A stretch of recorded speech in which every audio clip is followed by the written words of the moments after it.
గంగా సప్తమి ఎంతో పవిత్రమైన విశేషమైన గంగా సప్తమి రోజున ఈ కథను విన్నా, చదివినా, చెప్పినా, వినిపించినా జన్మల పాపాలు, దరిద్రం తొలగిపోవడమే కాకుండా కోటి జన్మల మహాపుణ్యం మనకు కలుగుతుంది. మరి ఆ కథ ఏంటో ఇప్పుడు ఈ వీడియోలో తెలుసుకుందాము. ఒక తోడేలు పూర్వకాలంలో ఒక అడవిలో నివసిస్తూ ఉండేది. అది దగ్గరలో ఉన్న గ్రామంలోకి వెళ్ళి పిల్లల్ని ఎత్తుకొని తినేసేది. అలా ఒక అమ్మాయిని ఎత్తుకొని వచ్చింది. కానీ ఆ పాపను చూస్తే ఆ తోడేలుకి చంపబుద్ధి కాలేదు, ముద్దుగా పెంచుకుంది. అడవిలో తేనె పళ్ళు తినిపించి ఆ అమ్మాయిని పెంచి పెద్ద చేసింది. ఆ అమ్మాయికి యుక్త వయసు వచ్చాక ఒక యువకుడికి ఇచ్చి వివాహం చేసింది. కన్యాదానం చేసిన ఫలితంగా ఆ తోడేలు మరు జన్మలో సగర చక్రవర్తిగా పుట్టింది. సగరుడు ఒకసారి కొలువు తీరి ఉండగా నారదుడు వచ్చి, నీవు పూర్వజన్మలో తోడేలువి ఒక అమ్మాయిని చంపకుండా పెంచి కన్యాదానం చేశావు. ఆ పుణ్యఫలం వల్ల ఈ జన్మలో చక్రవర్తివై పుట్టాడు అని తెలియజేశాడు. ఒక అమ్మాయిని చంపకుండా కన్యాదానం చేసినందువల్లనే ఇంత పుణ్యం వస్తే చాలామంది ఆడపిల్లలకు పెళ్లి చేస్తే ఎంత పుణ్యం వస్తుంది కదా అని ఆలోచించి సగరుడు తనకు 60,000 మంది కన్యలు పుట్టాలని కోరుకుంటూ బ్రహ్మదేవుని గురించి ఘోర తపస్సు చేయసాగాడు. సగరుడు 60,000 మంది కన్యలకు కన్యాదానం చేస్తే ఆ పుణ్యఫలం వల్ల అతనికి ఇంద్ర పదవి లభిస్తుందేమో అని, తన పదవికే మోసం వస్తుందేమో అని ఆలోచించాడు ఇంద్రుడు. దీంతో ఇంద్రుడు సరస్వతీదేవిని ప్రార్థించి సగరుడు బ్రహ్మదేవుని వరం కోరుకునేటప్పుడు అతని నాలుకపై ఉండి 60,000 పుత్రికలు అనే బదులు పుత్రులు అనేటట్లు చేయమని కోరాడు. సరస్వతీదేవి అలాగే చేస్తుంది. సగరుడి తపస్సుకు మెచ్చి బ్రహ్మ ప్రత్యక్షమయ్యాడు. ఏ వరం కావాలో కోరుకోమన్నాడు. అప్పుడు సగరుడు బ్రహ్మదేవుడికి నమస్కారం చేసి, ఓ బ్రహ్మదేవ, నాకు 60,000 మంది పుత్రికలు కావాలి అని అడగగా 60,000 మంది పుత్రులు కావాలి అని అడుగుతాడు. సగరుడు తన పొరపాటు గుర్తించేటప్పటికీ ఆలస్యం అయిపోయింది. బ్రహ్మ అలాగే తదాస్తు అని చెప్పి మాయమైపోతాడు. సగరుడికి బ్రహ్మవరం ప్రకారం 60,000 మంది పుత్రులు జన్మించారు. వారంతా పెరిగి పెద్దవారైన తర్వాత సగరుడు ఇలా అనుకున్నాడు, నేను కన్యాదాన ఫలాన్ని పొందకపోతే ఏమి, అశ్వమేధ యాగం చేస్తాను అని నిర్ణయించుకున్నాడు. మళ్ళీ ఇంద్రుడు ఇలా అనుకున్నాడు, సగరుడు అశ్వమేధ యాగం చేస్తే ఆ పుణ్యఫలం వలన నా ఇంద్ర పదవికి మోసం వస్తుంది అని ఆలోచించాడు. దీంతో ఇంద్రుడు ఆ యాగాశ్వాన్ని దొంగిలించి పాతాళంలోని ఒక గుహలో దాచాడు. అక్కడ కపిల మహర్షి తపస్సు చేసుకుంటూ ఉండేవాడు. ఆయనకు ఒక వరం ఉంది.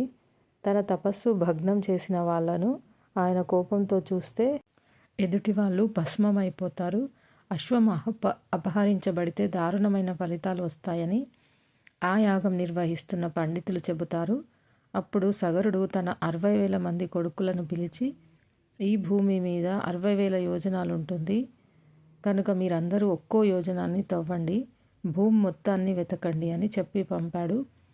వజ్రం లాంటి తమ గోలతో ఆ సగరులు భూమినంతా తవ్వడం ప్రారంభించారు. ఇది గమనించిన దేవతలు బ్రహ్మదేవుడి దగ్గరకు వెళ్ళి, దేవా, సగరులు భూమిని తవ్వుతుంటే ప్రాణులన్నీ చనిపోతున్నాయి, ఏం చేయమంటారు అని అడిగారు. అప్పుడు బ్రహ్మదేవుడు ఇలా పలికాడు, మీరెవరు కంగారు పడకండి, ఈ భూమి అంతా శ్రీ మహావిష్ణువుది కనుక ఆయనే ఈ భూమిని రక్షించుకుంటాడు.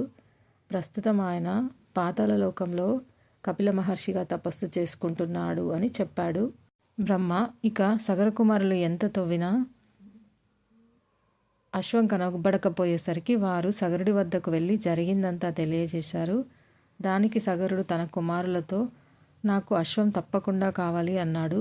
మీరు పాతాళం దాకా తవ్వేయండి అని చెప్పి వాళ్ళను మళ్ళీ పంపించాడు. ఆ సగర కుమారులు పాతాళం దాకా తవ్వడం ప్రారంభించారు. అలా తవ్వుతున్న వాళ్ళకి ఈ భూమిని తూర్పు దిక్కున మూస్తున్న దిశగా గజం అనే ఏనుగు కనిపించింది.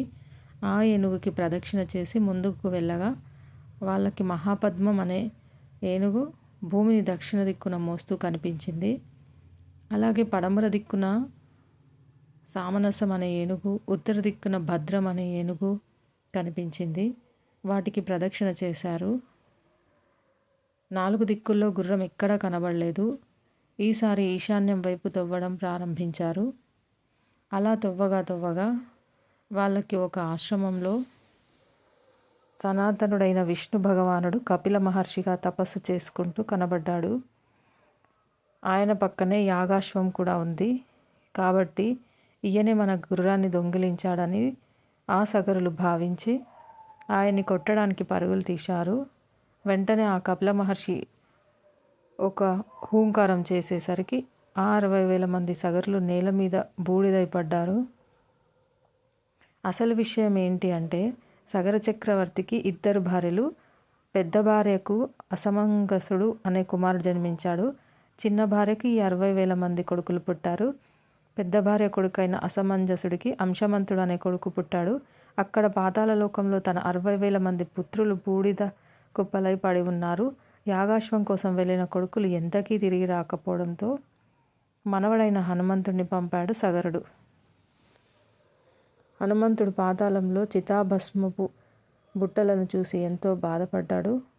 వారి ఆత్మలను ఊర్ధ్వలోకాలకు పంపాలని ఉదకం చిలకరించబోతుంటే అశరీరవాణి ఇలా పలికింది: అంశమంతా, మామూలు జలంతో వారి ఆత్మలు ఊర్ధ్వలోకాలు చేరవు, పవిత్ర గంగాజలంతో మాత్రమే సద్గతి పొందుతాయి అంటూ పలికింది. దీంతో అంశమంతుడు నిట్టూర్చి అక్కడి నుంచి వెళ్ళిపోయాడు. సగరుని తర్వాత అంశమంతుడు రాజయ్యాడు. ఆ తర్వాత దిలీపుడు రాజ్యాన్ని పాలించాడు. దిలీపుడు మరణించడంతో అతని కొడుకు భగీరథుడు పిన్న వయస్సులోనే రాజయ్యాడు. అప్పటి వరకు భస్మమైన రాజకుమారులను సద్గతి కలగనే లేదు. చిన్నవాడైన భగీరథుడు తల్లి చెప్పగా విషయం తెలుసుకున్నాడు. పవిత్ర ఆకాశగంగను భూమికి తెస్తానని తల్లితో చెప్పాడు. రాజ్య పరిపాలన బాధ్యతలను తన వంశులకు అప్పగించి తాను సురగంగను భూమికి తేవడానికి గానుపనేల సంవత్సరాలు బ్రహ్మ గురించి ఘోర తపస్సు చేశాడు. అతని తపస్సుకు మెచ్చిన విరించి ప్రత్యక్షమవుతాడు. పాతాళ లోకంలో ఉన్న తన పూర్వీకుల ప్రేతత్వం తొలగి అమరలోకం చేరేందుకు గాను అమరలోక వాసిని అయిన సురగంగను ఇలకు అనుమతించమని ప్రార్థించాడు భగీరథుడు.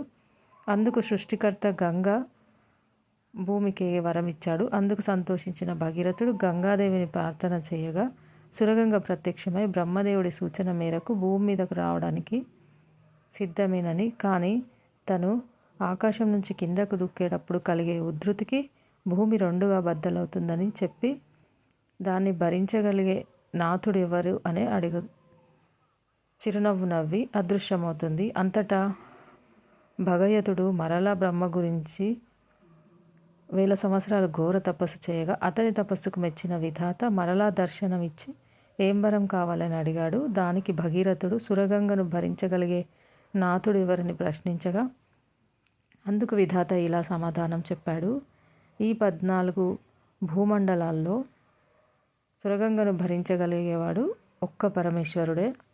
ఆమె అహాన్ని అదుపు చేయగలిగినవాడు ముక్కంటి ఒక్కడే అని సమాధానమిచ్చి అంతర్ధానమయ్యాడు. ఇక భగీరథుడు పట్టు విడవక ఇన్మడించిన దీక్షతో మరొక 10,000 సంవత్సరాలు పరమేశ్వరుడి గురించి ఘోర తపస్సు చేశాడు. భగీరథునికి తపస్సు మెచ్చిన పరమేశ్వరుడు అతనికి దర్శనమిచ్చాడు. అతని ప్రార్థన మన్నించి గంగ తన తలపైన దొరకవచ్చని చెప్పాడు.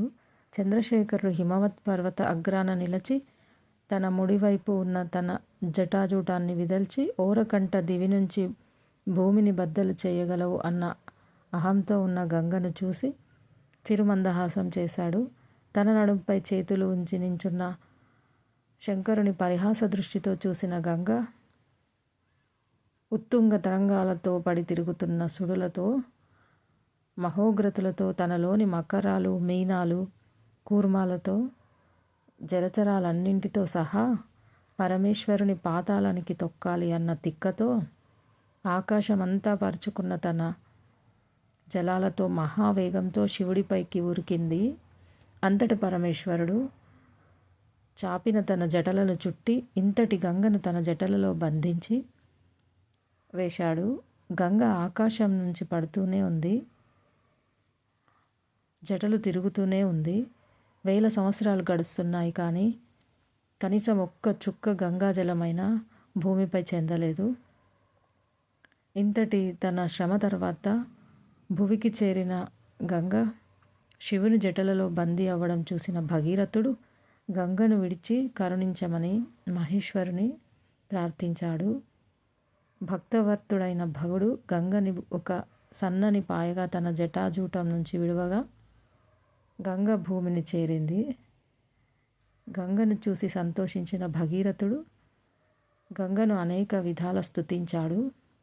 ఇక గంగామాత భగీరథుడితో ఇలా పలికింది: నేను నీ వెంట వచ్చేటప్పుడు నీవు వెనక్కి తిరిగి చూడరాదు అన్న షరతును విధించింది. అంతటా మహా ఆనందంతో భగీరథుడు ముందుకు సాగాడు. గంగ అతన్ని అనుసరిస్తూ తన మార్గంలోని వాటిలో తనను కలుపుకుంటూ అంతకంతకు తన వేగాన్ని పరిమాణాన్ని విస్తరణం చేస్తూ భగీరథుని వెంట సాగింది. ఈ క్రమంలో తన మార్గంలో ఉన్న జహ్న మహర్షి ఆశ్రమాన్ని తన ఉత్తుంగ తరంగాలతో ముంచెత్తింది. దీంతో జహ్న మహర్షి కోపంతో తన ఆశ్రమాన్ని ధ్వంసం చేసిన గంగా నదిని తన యోగశక్తితో ఔపాసన పట్టాడు. ఒక్కసారిగా తనను అనుసరిస్తున్న జలధారుల గలగల సవ్వడులు వినబడకపోయేసరికి వెనుదిరిగి చూసిన భగీరథుడు నిశ్చేష్టుడవుతాడు. మహర్షి ద్వారా జరిగింది తెలుసుకున్న భగీరథుడు గంగని విడిచిపెట్టమని మహర్షిని పరిపరి విధాల స్తుతించగా మహర్షి గంగను తన కుడి చెవి నుంచి విడిచిపెట్టాడు. జహ్న మహర్షి నుంచి ఉద్భవించింది కాబట్టి గంగ జాహ్నవి అయింది. గంగ భగీరథుని అనుసరించి పాతాళ లోకం చేరి అతని పూర్వీకుల బూడిదలపై ప్రవహించి వారికి ఉత్తమ గతులను ప్రసాదించింది. గంగాదేవి పాతాళ లోకం చేరడం వల్ల పాతాళ గంగా అయింది. భగీరథుడు మహాజ్ఞాని, పరోపకారానికి పెట్టింది పేరు. దీక్షకు సహనానికి ప్రతిరూపం. ఎంత కష్టాన్నైనా లెక్క చేయకుండా అనుకున్నది సాధించే వారిని భగీరథునితో పోలుస్తారు. ఎవరైనా కఠోర పరిశ్రమ చేసి దేన్నైనా సాధిస్తే భగీరథ ప్రయత్నం చేశారని చెప్పుకుంటాము. కారణం భగీరథుడు ఎంతో కష్టపడి దివి నుంచి గంగను భువికి తీసుకువచ్చాడు. పూర్వకాలంలో త్రేతాయుగంలో మధుర పట్టణంలో సోమశేఖరుడు అని ఒక బ్రాహ్మణుడు ఉండేవాడు. అతడు సకల శాస్త్రాలు చదివాడు, 4 వేదాలు నేర్చుకున్నాడు, వేదాంత విద్య వివేకం సంపాదించాడు. అంతేకాదు అతను ఎల్లప్పుడూ సత్యాన్నే మాట్లాడతాడు, దయామయుడు. అతని భార్య పేరు విశాలాక్షి.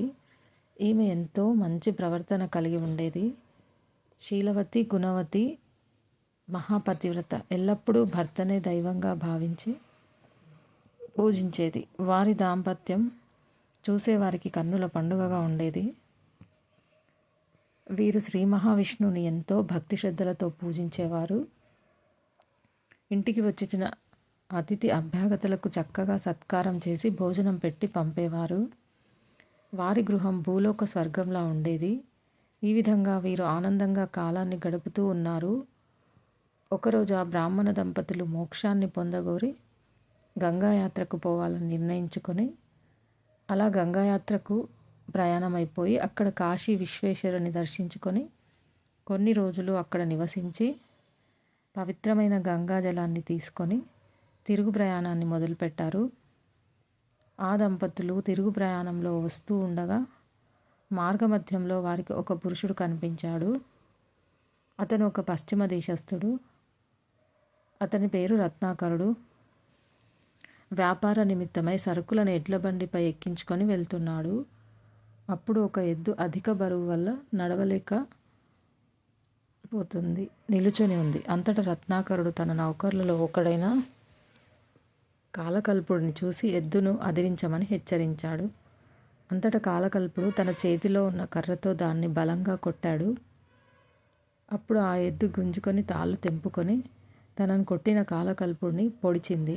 ఉది మొనలాగా ఉన్న దాని కొమ్ము కాలకల్పుడి డొక్కల్లో గుచ్చుకొని వెంటనే భూమి మీద గిలగిలా తన్నుకొని మరణ వేదనతో కాలకల్పుడు అరుస్తున్నాడు. అలా అరుస్తున్న కాలకల్పుని ఈ బ్రాహ్మణ దంపతులు చూశారు. వెంటనే సోమశేఖరుడు అతని బాధ చూడలేక అతని దగ్గరకు వెళ్ళి తన కలశంలో ఉన్న గంగాజలం కొంత అతని నోట్లో పోసి ఇంతకుముందు విష్ణు పూజకు ఉపయోగించిన తులసీ దళాన్ని అతనిపై వేశాడు. ఇక విష్ణునామాన్ని అతనికి వినబడేలా జపించసాగాడు. కొంతసేపటికి కాలకల్పుడు మరణించాడు. ఇక కాలకల్పుడి మరణానికి ఆ దంపతులు విచారించి ముందుకు సాగిపోయారు. వారలా కొంత దూరం పోయేసరికి మరొక భయంకరమైన దృశ్యం వారికి కనిపించింది. అదేంటంటే వారి ఎదుట భీకర ఆకారాలతో కొందరు భటులు కనిపించారు. వారిలో కొందరికి కాళ్ళు పెరిగి ఉన్నాయి, కొందరికి చేతులు తెగి ఉన్నాయి, కొందరికి ముక్కులు తెగి ఉన్నాయి. వారి ఆకారాలు భీకరంగా ఉన్నాయి.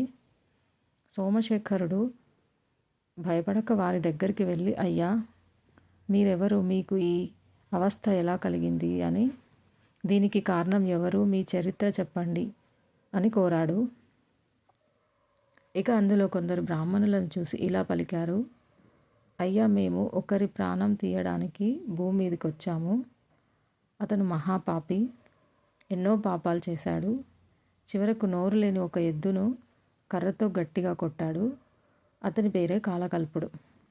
అతన్ని శిక్షించడానికి యమధర్మరాజు ఆజ్ఞను అనుసరించి అతన్ని తీసుకుపోతున్నాం. అలా తీసుకుపోతున్న మమ్మల్ని విష్ణుదూతలు అడ్డగించి అతన్ని మేమే తీసుకుపోతాము అని గర్జించారు. అంతటా మేము వారితో ఇలా అన్నాము, ఓ విష్ణుదూతలారా, వీడు మహాపాపి, మేము ఇతన్ని వదిలిపెట్టము అని పలికాము. దానికి విష్ణుదూతలు, ఓ యమదూతలారా, వీడు ఏం పాపం చేశాడో చెప్పండి అని అడిగారు. దానికి మేము వీడు చేసిన పాపాలు ఇవి అని చెప్పడానికి వీలు పడదు, కానీ వీడు అన్ని రకాల పాపాలు చేసిన మహాపాపి అని చెప్పాము. దానికి విష్ణుదూతలు ఇలా పలికారు, ఇతను పాపం చేసి ఉండొచ్చు, కానీ ఇతన్ని మీరు ఎలా తీసుకుపోతారు అని అడిగారు. దానికి మేము వీడు చేసిన పాపాలకి తగిన శిక్ష విధించడానికి మా ప్రభు ఆజ్ఞ ప్రకారం తీసుకొని పోతున్నాము అని సమాధానం చెప్పారు. దానికి విష్ణుదూతలు, ఇతను ఒక్క పుణ్యకార్యమైనా చేయలేదా అని అడిగారు. దానికి మేము చేయలేదు అని సమాధానం చెప్పాము. దానికి విష్ణుదూతలు మాతో ఇలా అన్నారు, మీరు బాగా ఆలోచించండి. ఇతను చనిపోయే సమయంలో ఒక బ్రాహ్మణుడు ఇతని నోట్లో పవిత్రమైన గంగాజలం పోశాడు, తులసీదళాన్ని ఇతనిపై ఉంచాడు. అంతేకాదు ఇతనికి వినేటట్లు శ్రీమన్నారాయణుణ్ణి ఉచ్చరించాడు. ఇదే అతను చేసుకున్న మిక్కిలి పుణ్యం. ఇంతకన్నా మించిన పుణ్యం మరేదీ లేదు. అందువల్ల మా ప్రభువైన విష్ణుమూర్తి ఇతన్ని విమానంపై ఎక్కించుకొని తీసుకురమ్మని మమ్మల్ని ఆజ్ఞాపించారు. అదిగో విమానం చూడండి, కాబట్టి మీరు ఇక పొండి అన్నారు. కానీ మేము వారితో ఇలా పలికాము, ఇంత మాత్రానికి ఇతన్ని విడుస్తామా? ఇతన్ని తీసుకురమ్మని ప్రభువైన మా యమధర్మరాజు ఆజ్ఞాపించాడు. ఆ మాటలను మేము అతిక్రమించలేము అన్నాడు. దానికి విష్ణుదూతలు, సరే అయితే యుద్ధానికి సిద్ధం కండి, మమ్మల్ని ఓడించి శ్రీ మహావిష్ణువు యొక్క ఆజ్ఞను నెరవేరుస్తాము అని చెప్పారు. ఆ విధంగా వారికి మాకు భీకర యుద్ధం జరిగింది. కానీ వారందరూ మహాశూరులు. అందువల్ల మా అందరినీ క్షణాల్లో ఓడించి మమ్మల్ని అంగవైకల్యులుగా చేసి అతన్ని పుష్పక విమానంపై ఎక్కించుకొని వైకుంఠానికి తీసుకుపోయారు. వారి వల్ల ఇలా దెబ్బలు తిన్నామని, ఇలా జరిగిందని సోమశేఖరుడికి వివరించి తిరిగి వారి లోకాలకు వెళ్ళిపోయారు. వారు వెళ్ళిపోయాక ఆ బ్రాహ్మణ దంపతులు ఇలా అనుకున్నారు, ఆహా, గంగాజలం ఎంత గొప్పది! ఒక మహాపాపిని పవిత్ర గంగాజలం పుణ్యాత్ముని చేసింది కదా. ఎప్పుడో ఒకప్పుడు తాగినంత మాత్రాన్నే సమస్త పాపాలు తొలగిపోతుంటే ఇంకా కలకాలం ఇక్కడే ఉండి గంగా జలాన్ని ఆచరించి గంగా స్నానాన్ని చేస్తూ ఉంటే ఎంతటి భాగ్యం కలుగుతుందో కదా అనుకొని ఇక అక్కడే స్థిర నివాసాన్ని ఏర్పాటు చేసుకొని నిత్యము గంగా స్నానం చేస్తూ కాశీ విశ్వేశ్వరుణ్ణి పూజిస్తూ అతిథులను ఎప్పట్లాగే ఆదరిస్తూ మంచి జీవితాన్ని గడిపారు. చివరకు వారిద్దరూ మోక్షాన్ని పొందారు. కాబట్టి జన్మ అంటే ఆ బ్రాహ్మణ దంపతులు జీవించినట్లు జీవించాలి. గంగా స్నానం చేస్తూ గంగా జలాన్ని సేవించడం వల్ల సకల శుభాలు కలుగుతాయి. దానికి ఈ కథే ప్రత్యేక ఉదాహరణ. ఈ గంగా సప్తమికే నింబ సప్తమి అనే పేరు కూడా ఉంది. దీనికి కారణం ఈరోజు వేప చెట్టుకి పూజ చేసి వేప చిగుళ్లను ప్రసాదంగా స్వీకరించే ఆచారం ఉంది. అందుకే ఈ రోజుకి నింబ సప్తమి అనే పేరు కూడా ఉంది. నింబ అంటే వేప చెట్టు. ఈరోజు ఎవరైనా సరే వేప చిగుళ్లను 2 లేదా 3 తింటే వారి శరీరంలోని సమస్త వ్యాధులు నయమవుతాయి. పూర్వం నుంచి ఇలా ఈరోజు తినడం ఆచారంగా ఉంది. ఇక ఈ గంగా సప్తమి రోజు గంగా నదిలో స్నానం చేయాలి. గంగా నదికి పూజ చేయాలి. ఈరోజు ఇలా చేస్తే మహాపుణ్యం లభిస్తుంది. గంగా సప్తమి రోజు మీ ఇంట్లోనే ఇలా స్నానం చేస్తే జన్మల పాపాలు పటాపంచలవుతాయి. అష్టదరిద్రాలు, దోషాలు, పాపాలు తొలగి మన శరీరంలోని వ్యాధులన్నీ పోయి ఆరోగ్యవంతులం అవుతాము. ఈ గంగా సప్తమి రోజు మనం ఉదయం సాయంత్రం స్నానం చేసే ముందు 2 వేప చిగుళ్ళు తిని గుప్పెడు వేపాకులు స్నానం చేసే నీటిలో వేసుకొని 1 చెంబడు నీటిని చేత్తో పట్టుకొని గంగా గంగా గంగా అని 3 సార్లు మనసులో జపించుకొని ఆ నీటిని తల మీద పోసుకోవాలి.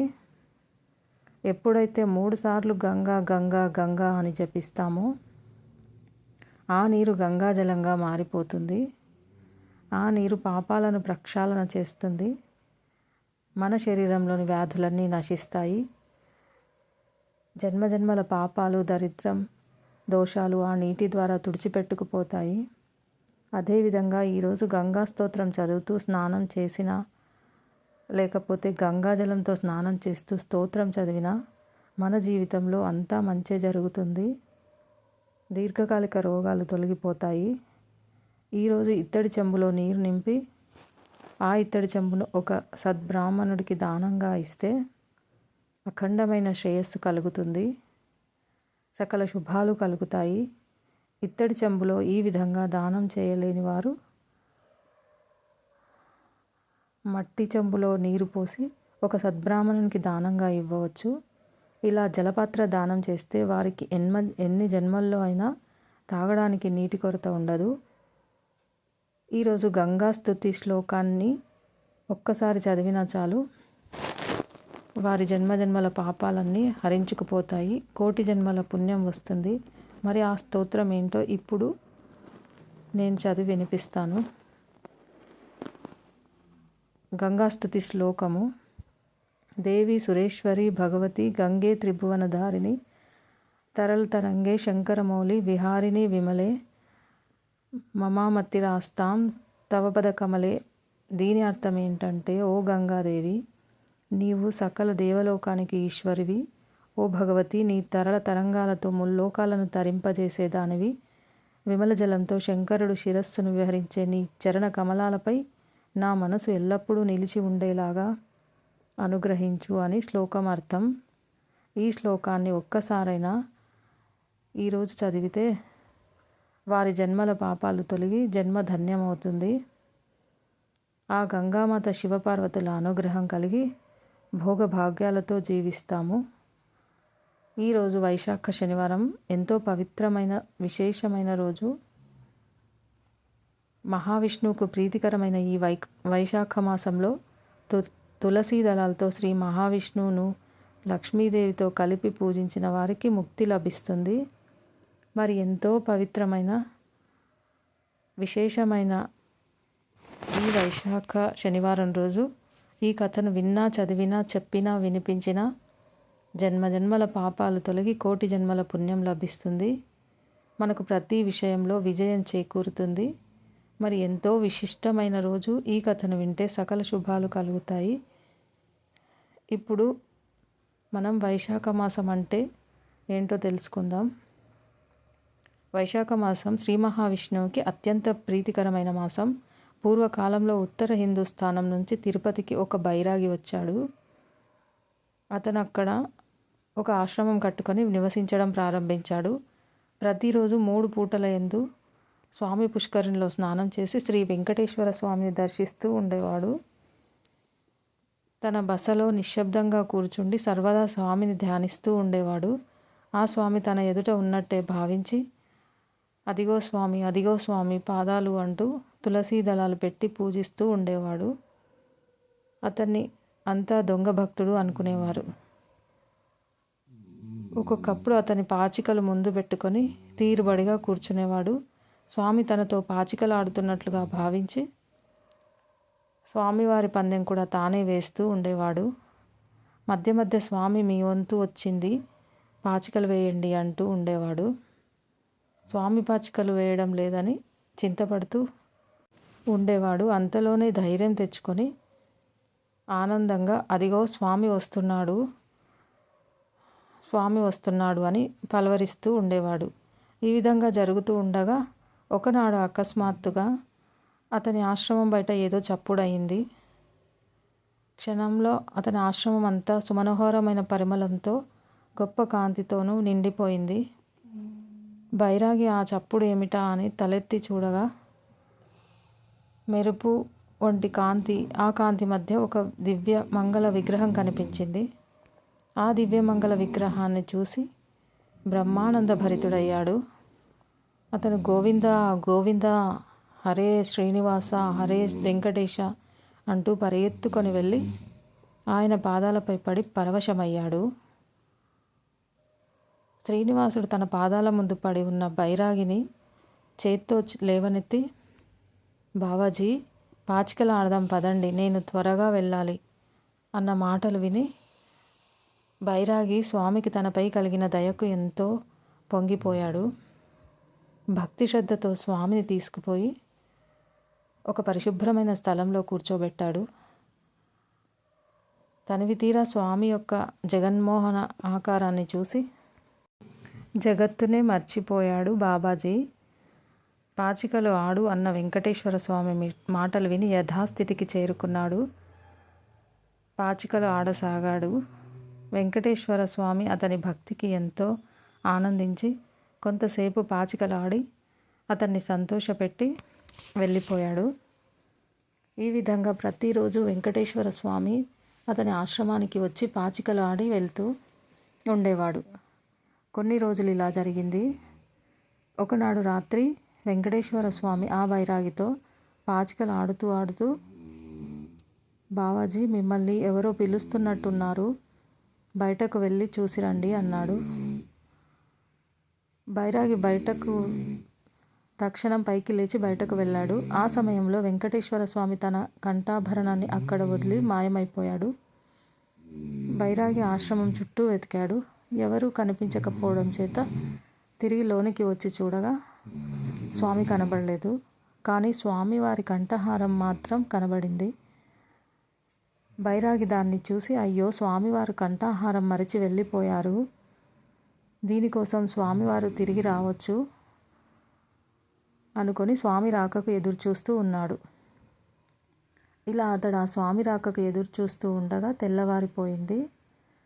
బైరాగి ఆ విషయాన్ని గమనించి, అయ్యో స్వామి తిరిగి రానేలేదు, ఇది లేకపోతే స్వామివారి చక్కదనానికి వెలితి కలుగుతుంది, తీసుకుపోయి ఇచ్చి వస్తాను అనుకొని హారం పట్టుకొని గబగబా ఆలయానికి పోతూ ఉన్నాడు.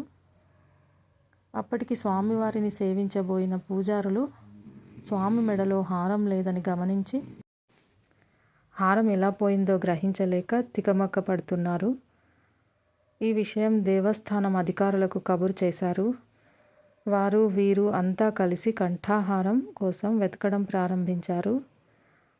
అదే సమయంలో బావాజీ హారం పట్టుకొని ఆలయానికి వెళ్తూ ఉన్నాడు.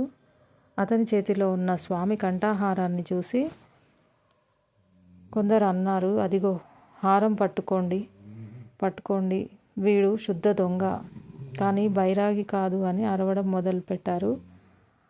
అప్పుడు ప్రజలంతా కలిసి బైరాగి మీద విరుచుకుపడ్డారు. నానా దుర్భాషలాడారు. తలా ఒక్క దెబ్బ కొట్టడం ఆరంభించారు. బైరాగి ఏం చెప్పినా ఒక్కరూ వినడం లేదు. ఇంతలో ఒక అధికారి అక్కడికి వచ్చి, అతన్ని కొట్టకండి, ఆయన ఏం చెప్తాడో విని తర్వాత ఏం చేయాలో ఆలోచిద్దాం అన్నాడు. సరే అని అందరూ దూరంగా పోయి నిలబడ్డారు. బైరాగి జరిగిన సంగతంతా అధికారికి చెప్పాడు. కానీ ఎవరూ అతని మాటలు నమ్మలేదు. స్వామికి పనిపాట లేక ఈ దొంగవాడితో పాచికలాడటానికి వెళ్ళారట. అప్పుడు ఆయన హారం ఇతని ఆశ్రమంలో మర్చిపోయాడట. ఎంత తీపిగా మాట్లాడుతున్నాడో చూడండి అని అరవడం ప్రారంభించారు. అధికారి బావాజీ చెప్పిన సంగతులు నిజమో అబద్ధమో నిర్ధారణగా తెలుసుకోలేకపోయాడు. బావాజీని చెరసాలలో పెట్టించాడు. దాంతో బండెడు చెరుకు గడలు కూడా పెట్టించి బైరాగిని చూసి, బావాజీ, నీవు చెప్పిన మాటలు నిజమైతే స్వామివారి సహాయంతో తెల్లవారేసరికి ఈ బండెడు చెరుకుగడలు తినేయాలి. ఒక్క గడ మిగిలిన నీ తల నరికి గుడి ముందు వేలాడ కట్టిస్తాము అని చెప్పి తలుపులకు తాళాలు వేయించి వెళ్ళిపోయాడు.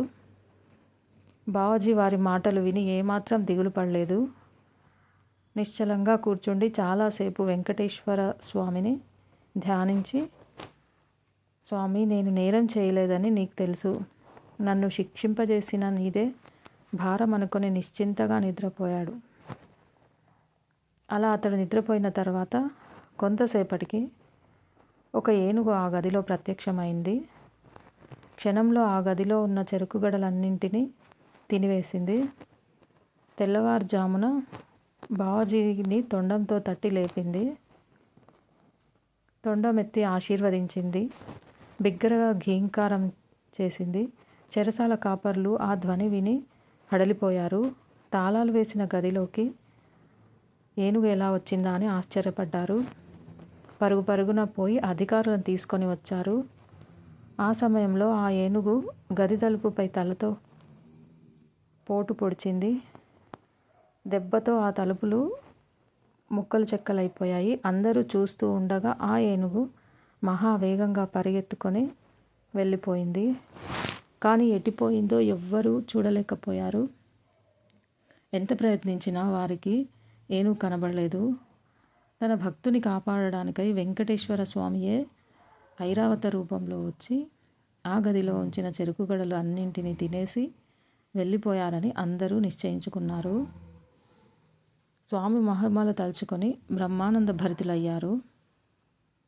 బావాజీని దొంగ అని తిట్టి కొట్టి బాధించిన వారంతా అతని పాదాలపై పడి క్షమింపమని వేడుకున్నారు.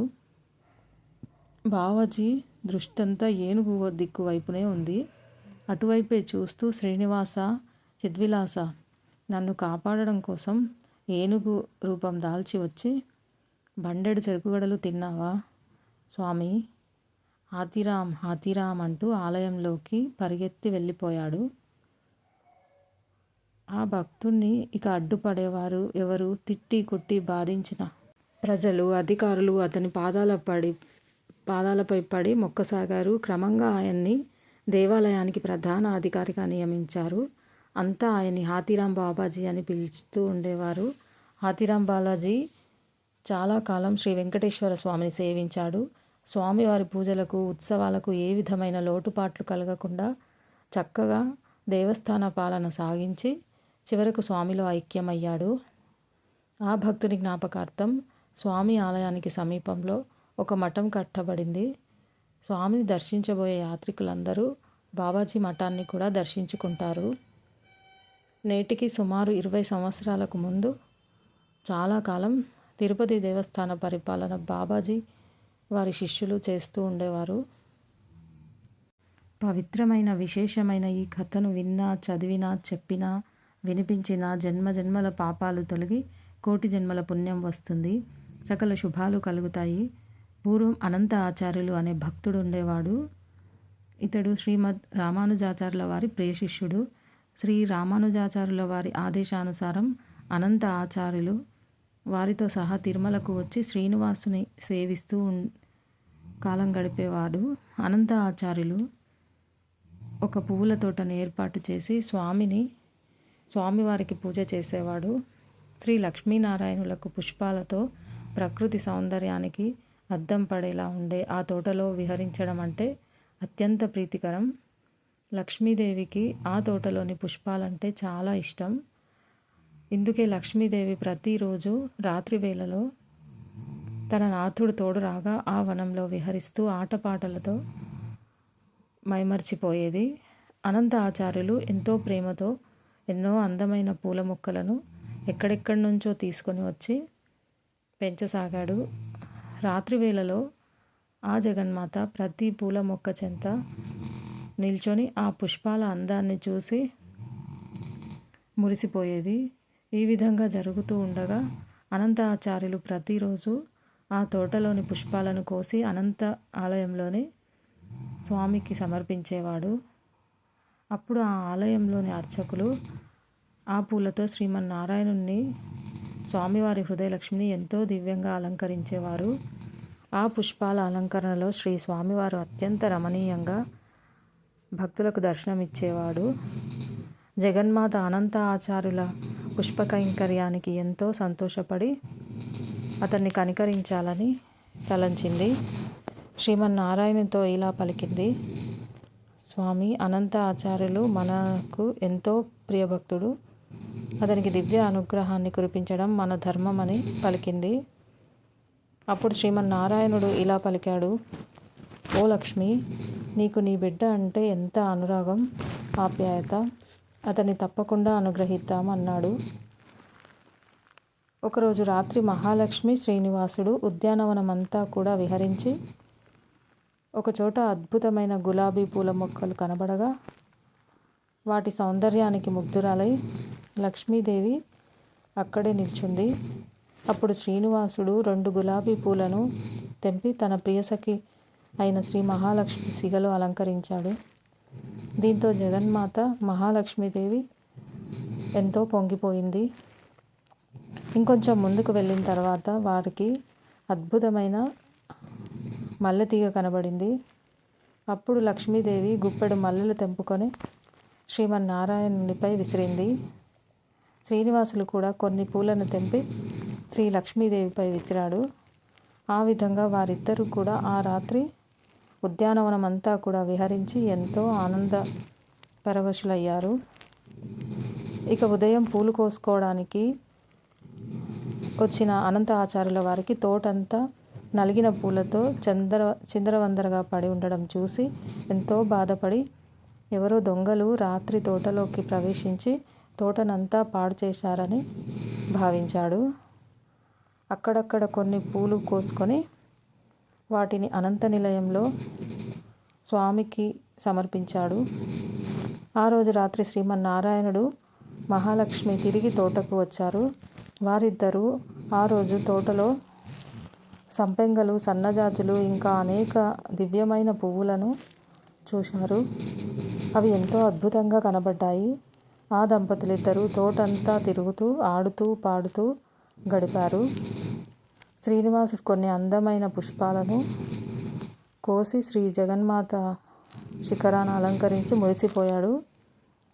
దీంతో తల్లి ఆనందానికి అవధులు లేవు. ఇంతలో తెల్లవారుతూ ఉండడంతో వారిద్దరూ తిరిగి ఆనంద నిలయానికి చేరుకున్నారు. ఇక ఉదయాన్నే తోటలో అడుగుపెట్టిన అనంత ఆచార్యుల వారి కోపానికి అవధులు లేకుండా పోయాయి. చిందరవందరగా నలిగిపోయిన పూలతో ఉండడం ఆ రోజు కూడా దొంగలు వచ్చారని అనుకున్నాడు. అతను తనకి అత్యంత ప్రీతిపాత్రుడైన శ్రీ లక్ష్మీనారాయణుల కైంకర్యానికి పెంచుతున్న ఈ పూల తోటను ఇలా పాడు చేసిన వారిని ఎలా అయినా సరే పట్టుకోవాల్సిందే అని అనుకున్నాడు. ఆ రాత్రి తోటలో ఒక మూలన పడుకొని ఉన్నాడు. రాత్రంతా గడిచింది. చప్పుడు లేదు, సమయం గడిచిపోయింది. నేను కాపలా కాస్తున్నానని గ్రహించి దొంగలు వచ్చినట్టు లేరు అనుకున్నాడు. ఇంతలో తెల్లవారింది. కానీ ఎప్పటి మాదిరిలాగానే తోటంతా చిందరవందరగా ఉంది. పూలన్నీ ఎక్కడ పడితే అక్కడ విసిరివేయబడి ఉన్నాయి. దొంగలు ఏమాత్రం శబ్దం చేయకుండా వచ్చి ఉన్నట్లు ఉన్నారు అని అనుకున్నాడు అనంత ఆచార్యులు. ప్రతిరోజు వారిని పట్టుకునే వరకు కాపలా ఉండవలసిందే అని తలచాడు. ఈ విధంగా 8 రోజులు గడిచాయి. కానీ ఆ దొంగలు అతనికి దొరకలేదు. ఆ దొంగలు దొరికేలా అనుగ్రహించమని ఆనంద నిలయంలో స్వామిని శరణు వేడాడు అనంతాచార్యులు. దీంతో కరుణామూర్తి అయిన అమ్మవారు నారాయణుడితో ఇలా పలికింది. ఈనాడు ఆచార్యుల వారిని ఎలా అయినా సరే కరుణిద్దామని పలికింది. శ్రీనివాసుడు కూడా అలాగే అన్నాడు. ఆనాటి రాత్రి అనంత ఆచార్యుల వారు కన్నుల్లో ఒత్తులు వేసుకొని మరీ ఆ చోరుల కోసం ఎదురు చూడసాగాడు. ఈరోజు ఎలాగైనా సరే ఆ దొంగలను పట్టుకోవాల్సిందే అని దృఢ సంకల్పంతో ఉన్నాడు అనంత ఆచార్యుల వారు. ఇంతలో ఆచార్యుల వారికి 2 స్త్రీ పురుష ఆకారాలు ఆ పూల మొక్కల మధ్య తిరుగుతూ కనిపించసాగాయి. సందేహం లేదు, రోజు నా పూల మొక్కలను పాడు చేస్తుంది వీరే అనుకున్నాడు. వారిద్దరూ ఎంతో దివ్య తేజస్సుతో కనబడ్డారు. అద్భుత తేజస్సుతో ప్రకాశిస్తున్నాడు శ్రీనివాసుడు. అత్యద్భుత సౌందర్యంతో దివ్య ఆభరణాలతో విరాజిల్లుతున్నది అమ్మవారు. వారిని చూసిన అనంత ఆచార్యులు ఒక్క క్షణం మైమర్చిపోయాడు. ఇంతలో అతనికి కర్తవ్యం గుర్తుకు వచ్చింది. నెమ్మదిగా వెనుకగా వెళ్ళి వారిద్దరిని గట్టిగా పట్టుకున్నాడు. అనంతాచార్యులు ఇలా పలికాడు. ఎక్కడికి పోతారు అన్నాడు. ఆ దంపతులు పారిపోవడానికి శతవిధాలా ప్రయత్నించారు, కానీ సాధ్యపడలేదు. జగన్నాటక సూత్రధారైన విష్ణుమూర్తి, అదేవిధంగా జగన్మాత తమ భక్తునితో నాటకాలు ఆడుతున్నారు. అతని బంధం ఎంతో గట్టిదని అతనికి తోచేలాగా ముచ్చటపడుతూ ఉన్నారు. మరి భగవంతునికి భక్తునికి గల బంధం అంతటిదే కదా.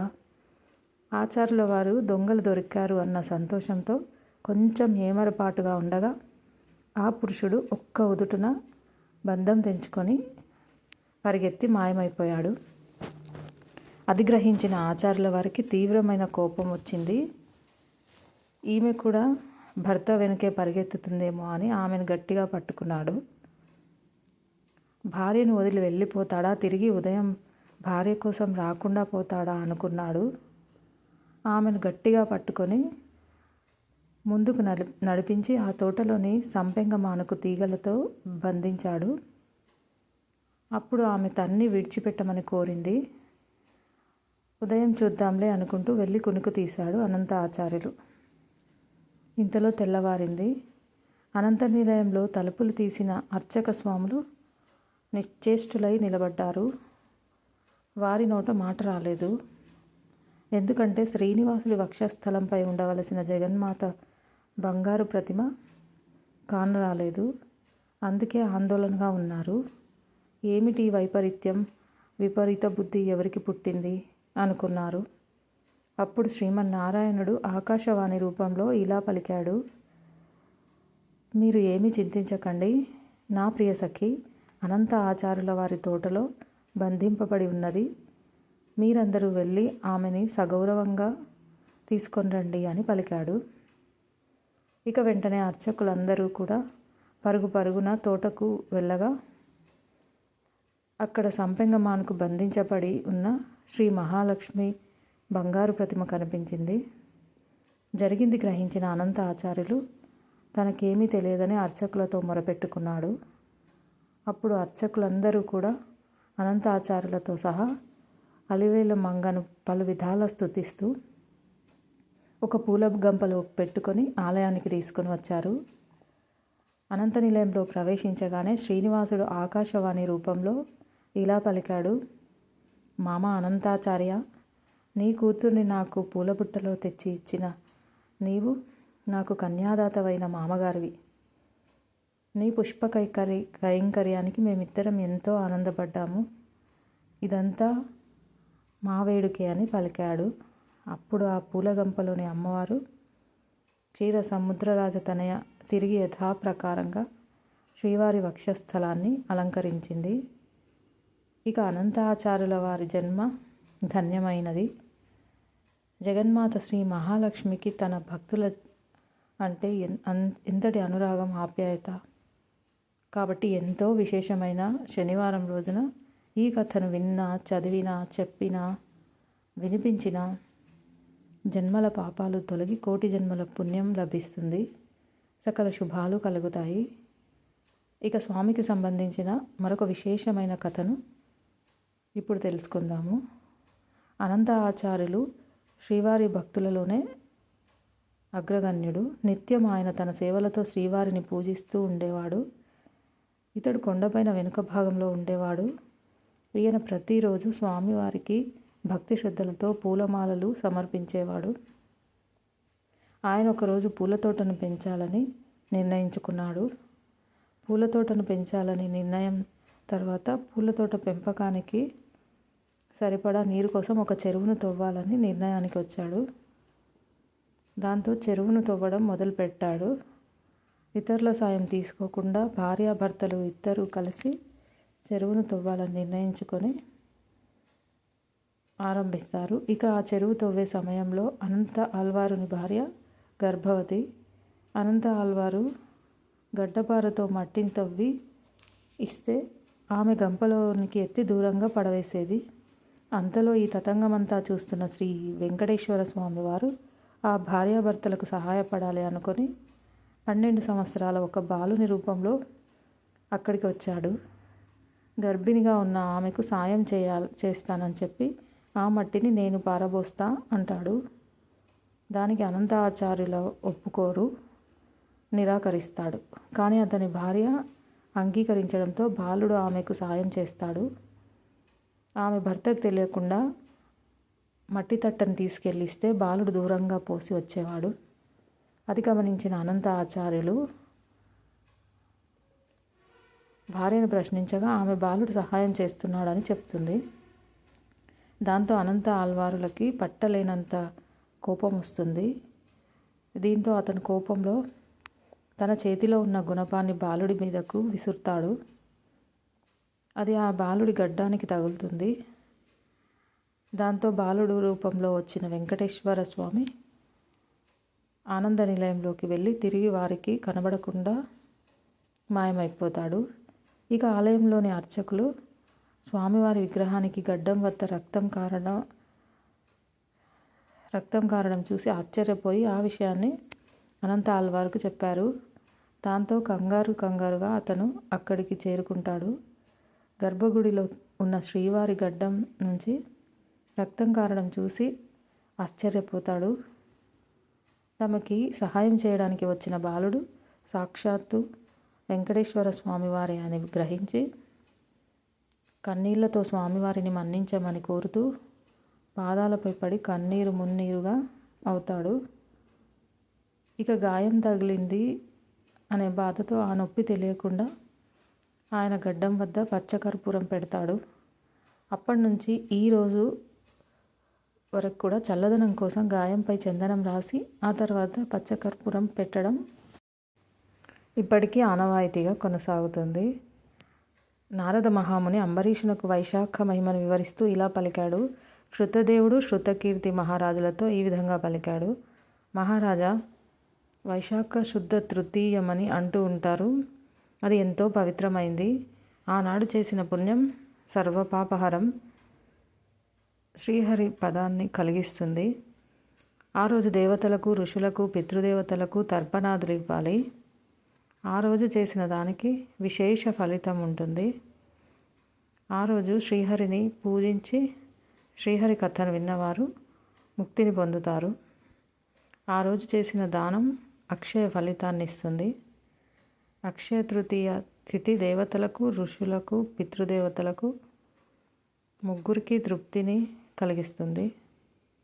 ఈ తిథికి ఈ మహిమ ఎలా వచ్చిందో కారణాన్ని చెప్తాను, శ్రద్ధగా విను అంటూ శృతదేవుడు శృతకీర్తి మహారాజుకు ఇలా చెప్పడం మొదలుపెట్టాడు.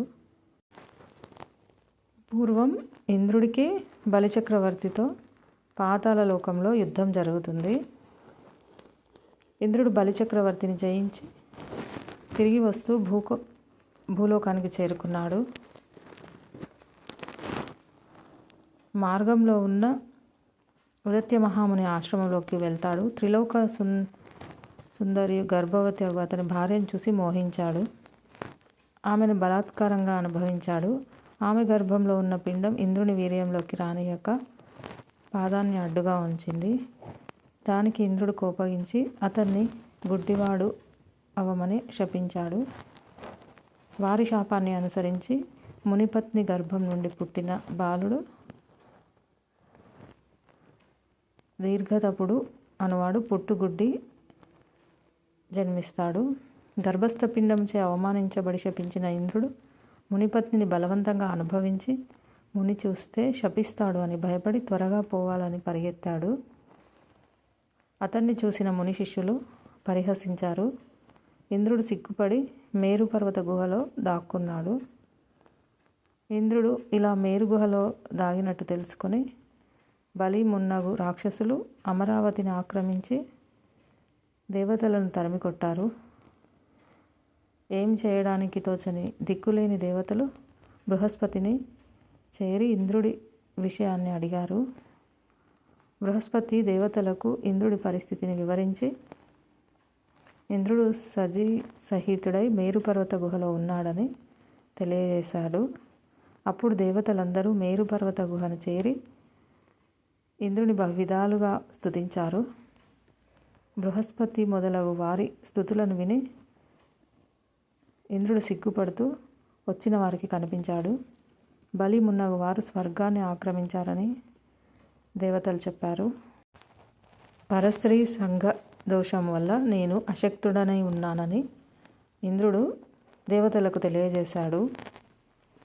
ఇంద్రుని మాటలు విని బృహస్పతి దేవతలు ఏం చేయాలి అనే ఆలోచనలో పడ్డారు. అప్పుడు బృహస్పతి దేవతలతో ఇలా పలికాడు. ప్రస్తుతం శ్రీహరికి మిక్కిలి ఇష్టమైన వైశాఖ మాసం గడుస్తూ ఉంది. ఈ మాసంలో అన్ని తిథులు పుణ్యప్రదాలే. అందులోనూ శుక్లపక్షమందలి తృతీయ తిథి చాలా శక్తివంతమైనది.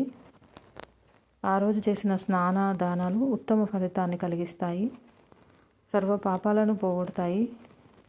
కాబట్టి ఆనాడు ఇంద్రుని వైశాఖ ధర్మాలు ఆచరింపజేస్తే ఇంద్రుడి శాపం పోయి పూర్వపు బలం శక్తియుక్తులు మరింత ఉత్తమంగా వస్తాయని తెలియజేశాడు. అందరూ కలిసి బృహస్పతి చెప్పిన విధంగానే ఇంద్రుని చే అక్షయ తృతీయ నాడు ప్రాతకాల స్నానం, తర్పణాదులు, శ్రీహరి పూజ, కథాశ్రవణము మున్నగునవన్నీ చేయించారు. ఇంద్రుడును అక్షయ తృతీయ ప్రభావమున శ్రీహరి కృపచే మిక్కిలి శక్తివంతుడై దేవతలతో కలిసి బలిని రాక్షసులను తరిమి అమరావతిని గెలుచుకొని ప్రవేశిస్తాడు. అప్పుడు దేవతలు యజ్ఞ యాగాదులయందు తమ భాగాలను మరలా పొందారు. మునులు రాక్షస వినాశనం వల్ల నిశ్చింతగా తమ యజ్ఞయాగాలను, వేదాధ్యయనాలను కొనసాగించారు.